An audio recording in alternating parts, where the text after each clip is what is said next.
दोस्तों, क्या आप यकीन करेंगे कि एक लड़की की शादी एक बंदर से हो गई। ये कोई मजाक नहीं बल्कि एक सच्ची घटना है। ऐसी अजीबोगरीब शादी आपने शायद पहले कभी नहीं सुनी होगी। अब सवाल यह है कि शादी के बाद उस बंदर ने उस लड़की के साथ क्या किया। अगर आप जानना चाहते हैं तो इस वीडियो को अंत तक जरूर देखें। अगर आपको ये कहानी पसंद आए तो लाइक करना और हमारे चैनल को सब्सक्राइब करना ना भूलें। दोस्तों, बहुत समय पहले की बात है। एक नेक दिल बादशाह था। एक बार वह अपने वजीरों के साथ सैर सपाटे के लिए निकला। जंगल के किनारे उनके ठहरने का बंदोबस्त किया गया। जब खाने का वक्त आया तो दस्तरख्वान बिछाया गया। तभी बादशाह की नजर एक बड़े दरख्त पर पड़ी, जहां एक बंदर खामोशी से बैठा हुआ सब कुछ गौर से देख रहा था। उसमें बंदरों वाली कोई भी हरकत नहीं थी। बादशाह ने कहा कि थोड़ा सा खाना इस बंदर के सामने भी डाल दो।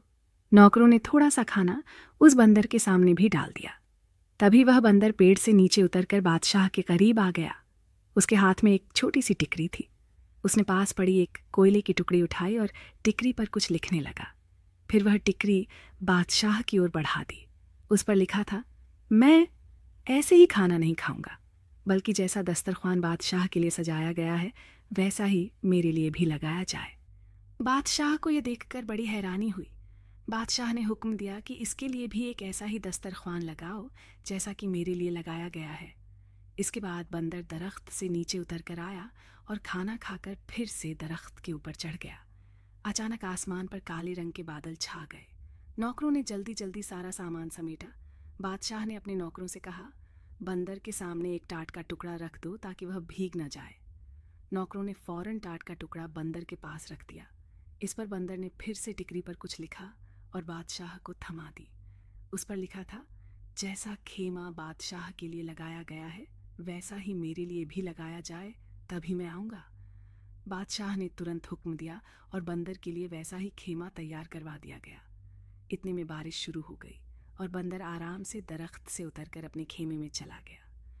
कुछ दिनों के बाद बादशाह जब वापस जाने लगा तो बादशाह ने नौकरों से कहा कि जाओ और बंदर से पूछ कर आओ क्या वह हमारे साथ जाने के लिए तैयार है। तो बंदर ने फिर टिकरी पर कुछ लिखा, जैसा हाथी बादशाह के लिए तैयार किया गया है वैसा ही हाथी मेरे लिए भी तैयार किया जाए, तब मैं जाऊंगा। बादशाह बंदर के अंदर दिलचस्पी लेने लगा और उसके लिए भी अपने जैसी सवारी तैयार करवाई। जब महल के पास पहुंचे तो बादशाह ने हुक्म दिया कि जो खेमे नौकरों के लिए हैं उनमें से एक खेमा बंदर को भी दे दिया जाए। लेकिन बंदर ने फिर से लिख कर दिया, जैसा महल बादशाह के लिए है वैसा महल मेरे लिए भी बनवाया जाए, फिर मैं वहाँ रहूँगा, वरना मैं वापस जंगल में चला जाऊँगा।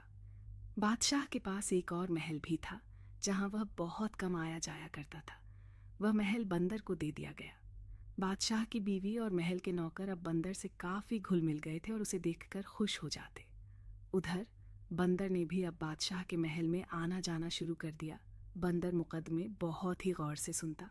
जब बादशाह कोई गलत फैसला लेने वाला होता तो बंदर बादशाह के हाथ से फौरन कागज़ को लेकर फाड़ देता और कलम से सही फैसला लिखकर बादशाह के हाथ में दे देता। शुरू में तो बादशाह को बहुत गुस्सा आया, लेकिन फिर बादशाह समझ गया कि बंदर की वजह से वह बहुत सारी गलतियों से बच गया है। उस बादशाह की एक खूबसूरत बेटी थी। बादशाह अपनी बेटी से दिल जान से ज़्यादा मोहब्बत करता था। बंदर को देखने का शौक बादशाह की बेटी को भी पैदा हो गया। एक दिन शहजादी अपनी सहेलियों के साथ बंदर को देखने के लिए आई। जब बंदर ने शहजादी को देखा तो उसे देखकर वह घूरने लगा। शहजादी बंदर के डर से महल के अंदर भाग गई और उसके बाद से यह होने लगा कि शहजादी जब भी संवर कर अपना चेहरा आईने में देखती तो पीछे से बंदर का चेहरा नजर आ जाता। पता नहीं कैसे बंदर उसके कमरे में घुस जाता। एक दिन बंदर ने पर्ची में कुछ लिखकर शहजादी के हाथ में थमाया। उस पर्ची में लिखा हुआ था, क्या तुम मेरे साथ शादी करोगी? यकीन करो, मैं भी बहुत खूबसूरत हूँ। शहजादी जानती थी कि यह तहजीब मंद बंदर है, मुझे कोई नुकसान नहीं पहुँचाएगा। धीरे धीरे शहजादी को बंदर से हमदर्दी हो गई। जब यह बात बादशाह तक पहुँची तो उसे यह बात अच्छी न लगी कि बंदर उसकी बेटी के कमरे में आता जाता है। बादशाह अगले दिन बंदर से मिलने के लिए उसके पास आया। बंदर महल में मौजूद था। बादशाह कहने लगा कि देखो, मैं नहीं जानता कि तुम कौन हो। मैंने तुम्हारी हर बात को माना, तुम्हें अपनी बराबरी का दर्जा दिया। शायद दूसरा कोई बादशाह तुम्हारे साथ ऐसा ना करता और अब तुमने मेरी बेटी को परेशान करना शुरू कर दिया है। ये बात मुझे ज़रा भी अच्छी नहीं लगी। इससे पहले कि मैं कुछ सख्त कदम उठाऊं, तुम बाज आ जाओ। बंदर झट से महल से कागज़ और कलम लेकर आया और कुछ लिख कर बादशाह को दे दिया। उसमें लिखा हुआ था, मैं आपकी बेटी से शादी करना चाहता हूँ और मैं आपको यकीन दिलाता हूँ मैं आपकी बेटी को हमेशा खुश रखूँगा। बादशाह तो यह पढ़कर हक्का बक्का रह गया कि अपनी फूल जैसी शहजादी की शादी इस बंदर से यह तो कभी भी नहीं हो सकता। बादशाह ने कहा कि ऐसा तो मेरी ज़िंदगी में कभी हो ही नहीं सकता। बंदर ने लपक कर बादशाह की कमर से तलवार निकाल ली और दूसरे हाथ से लिखा, अगर ऐसा आपकी ज़िंदगी में नहीं हो सकता तो मरने के लिए तैयार हो जाइए। मैं आपको मार कर आपकी बेटी से शादी कर लूँगा। आप मेरे मोहसिन हैं। आपने मुझे इस महल में रखा, मेरे खाने पीने का इंतज़ाम किया। मैं आपको मारकर अपने हाथ आपके खून से रंगना नहीं चाहता। बादशाह ने अपनी मौत को सामने देखा तो कहने लगा, अच्छा मुझे थोड़ा सोचने का मौका दो। बादशाह अपने महल वापस आ गया। वह बहुत परेशान हुआ। एक तरफ बेटी थी और दूसरी तरफ उसकी अपनी जान। सारी रात टहलते हुए उसने परेशानी में गुजार दी, लेकिन अपनी बीवी को उसने कुछ भी नहीं बताया। वह जानता था कि बीवी को जैसे ही पता चलेगा वह सारा महल अपने सर पर उठा लेगी। सुबह होने तक बादशाह फैसला कर चुका था कि वह अपनी जान दे देगा, लेकिन अपनी बेटी की शादी बंदर से कभी भी नहीं करेगा। वह कुछ नसीहत करने के लिए अपनी बेटी के पास गया कि बेटी, कल को अगर मुझे कुछ हो जाए तो तुम्हें अपनी माँ को कैसे देखना है और सल्तनत को कैसे संभालना है। शहजादी ने आंखों में आंसू भरकर कहा, अब्बा जान, यह आप कैसी बातें कर रहे हैं? अल्लाह ताला आपकी उम्र में बरकत अता करे। बादशाह ने कहा, मेरी बेटी, वह बंदर मेरे भी पीछे पड़ गया है और मुझसे कहता है कि मैं उसकी शादी तुमसे करा दूं, वरना वह मुझे जान से मार देगा। लेकिन यह तो नामुमकिन है। मैं तुम्हारी शादी उससे भला कैसे कर सकता हूँ?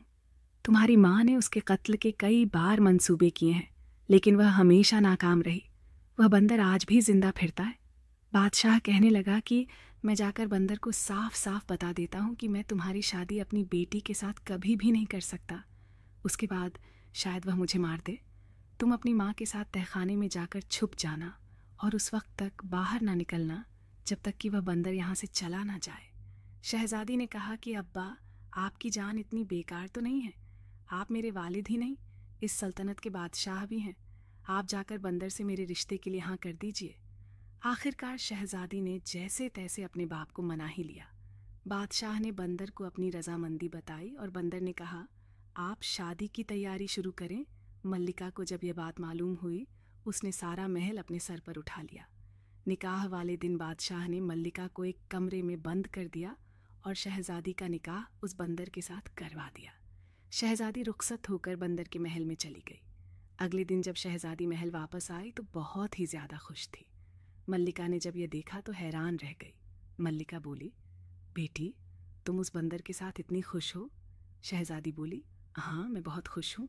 शहजादी दिन में अपने बाप के महल में रहती और रात के वक्त वह बंदर के पास उसके महल में चली जाती। एक बार रात के वक्त मल्लिका ने नौकरानियों वाला लिबास पहने और बंदर के महल में चली गई। शहजादी के कमरे का दरवाज़ा बंद था। मल्लिका ने दोनों की बातें सुननी शुरू की। अंदर से किसी मर्द के बोलने की आवाज़ आ रही थी। मल्लिका ने ताले के सुराख से अंदर झांका तो देखा कि शहजादी एक बहुत ही खूबसूरत नौजवान के साथ बैठी हुई है। वह शहजादी के साथ हंस हंस कर बातें कर रहा है।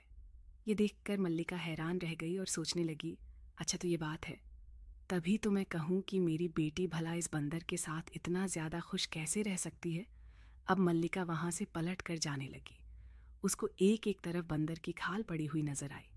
मल्लिका सोचने लगी, इतनी मोटी खाल बंदरों वाली यह अपने ऊपर पहनकर भला क्यों रखता है और बंदर बना क्यों फिरता है?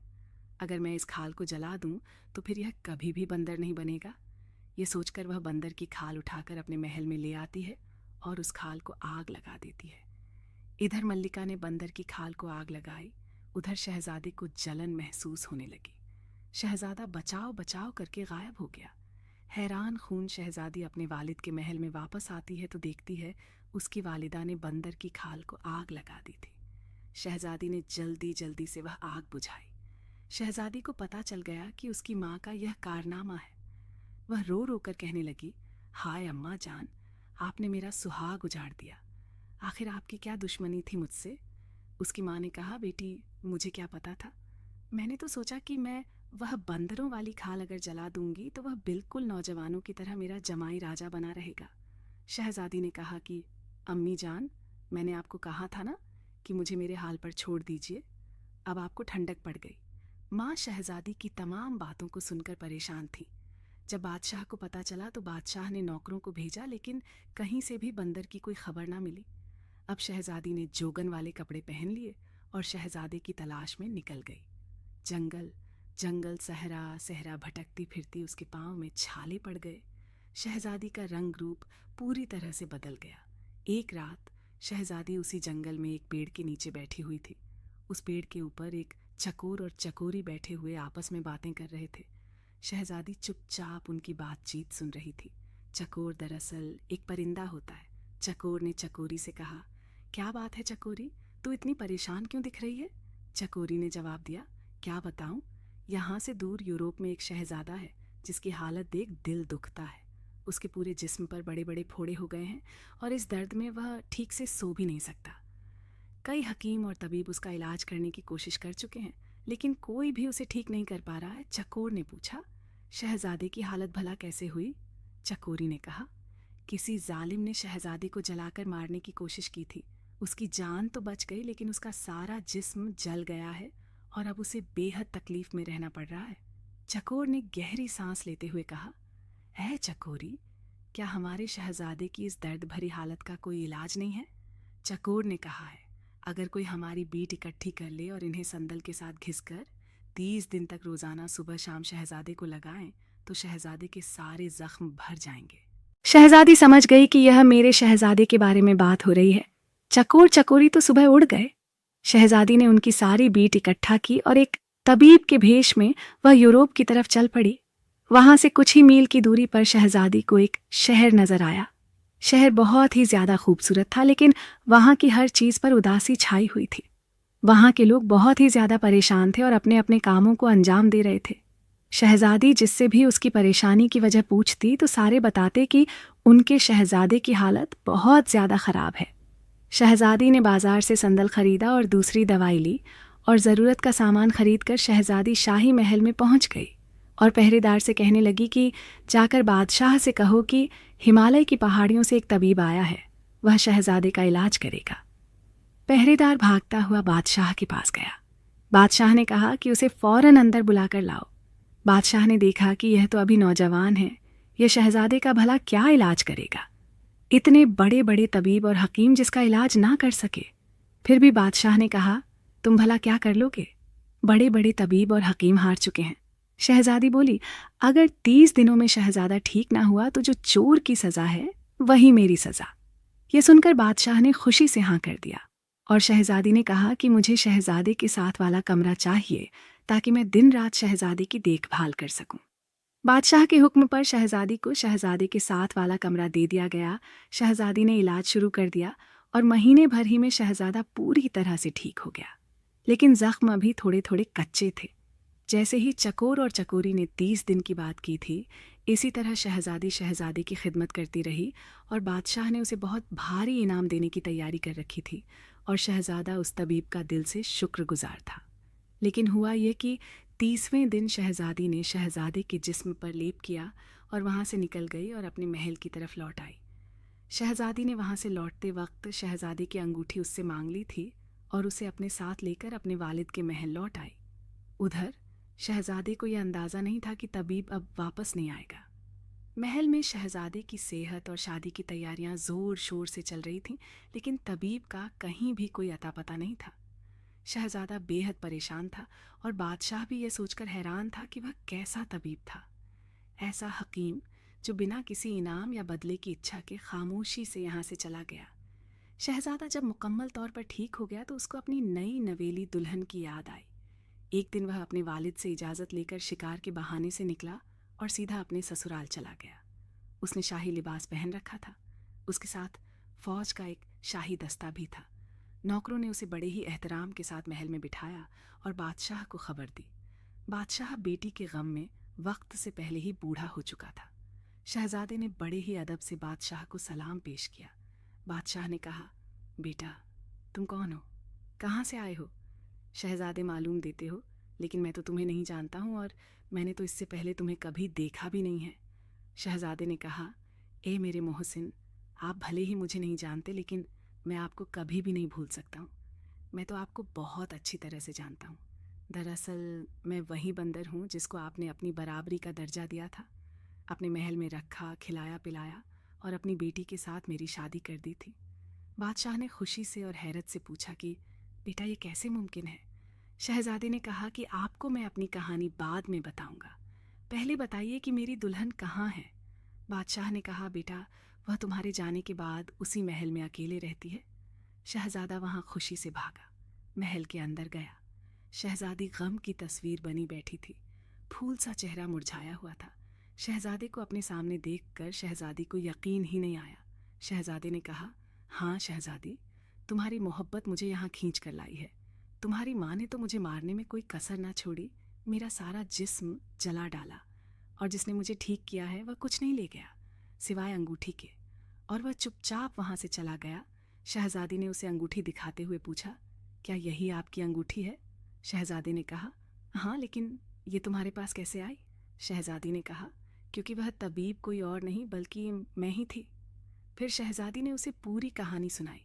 शहजादी ने कहा, मेरी माँ भी आपकी दुश्मन नहीं थी। जब मेरी माँ ने आपको इंसान बना हुआ देखा तो उसने बंदर की खाल को ये सोचकर जला दिया ना कि यह होगी ना, आप दोबारा बंदर बनेंगे। शहजादी बोली, गलती आपकी भी है कि आपने मुझे कभी भी बंदर बनने की वजह बताई ही नहीं, वरना मैं उस खाल को अपनी जान से ज़्यादा हिफाजत के साथ रखती। शहजादी ने कहा, दरअसल मुझे ये सारी बातें बताने का कभी मौका ही नहीं मिला। तकरीबन 1 साल पहले की बात है। मैं शिकार करने के लिए निकला और मेरे साथ नौकर भी थे। जंगल में मुझे एक हिरण नजर आया।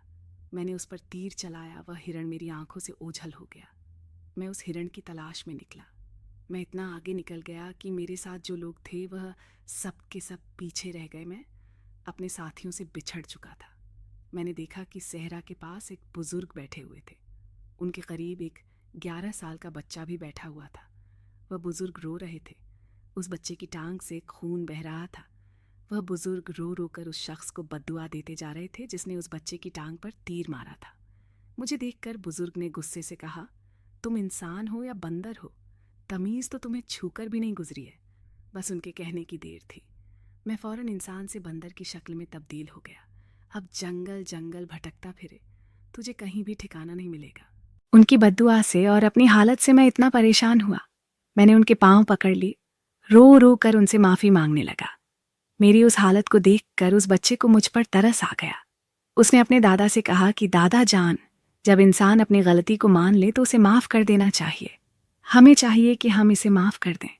लड़के ने जब बहुत ज़्यादा इसरार किया तो बुजुर्ग ने कहा कि देख, इससे सीख, तूने इसके साथ क्या किया और ये तेरी भलाई मांग रहा है।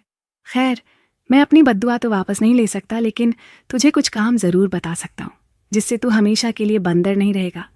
जब कोई लड़की तुझसे सच्ची हमदर्दी के साथ शादी के लिए तैयार हो जाएगी, तभी तू अपनी असली हालत में वापस लौट आएगा। अगर 1 साल से पहले तेरी शादी हो गई, सिर्फ अपनी बीवी के सामने ही तू इंसान की शक्ल में आ सकेगा। मजबूर होकर मैं वहाँ से आ गया।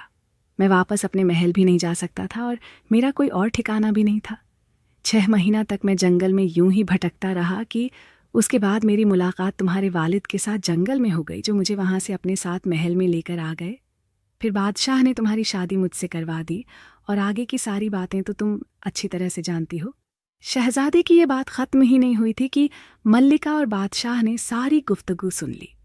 फिर मल्लिका ने शहजादे से माफ़ी मांगी और शहजादे ने मल्लिका को माफ़ कर दिया। बादशाह ने कहा, हमारा कोई बेटा नहीं है बेटा, अब तुम मेरे पास रहोगे। शहजादे ने कहा, अभी तो मुझे अपनी दुल्हन को लेकर अपने महल पर जाना है अपने वालिद से मिलवाने के लिए, लेकिन मैं आपसे वादा करता हूँ मैं आपका हाथ बटाने ज़रूर आता रहूँगा। उसके बाद शहज़ादा अपनी दुल्हन को साथ लेकर अपने वालिद के पास चला गया और फिर दोनों हंसी खुशी अपनी ज़िंदगी को गुजरते लगे। दोस्तों, उम्मीद है कि ये कहानी आपको अच्छी लगी होगी, तो इसे लाइक कर दीजिए और चैनल को सब्सक्राइब कर लीजिए। मिलती हूँ एक नई वीडियो के साथ।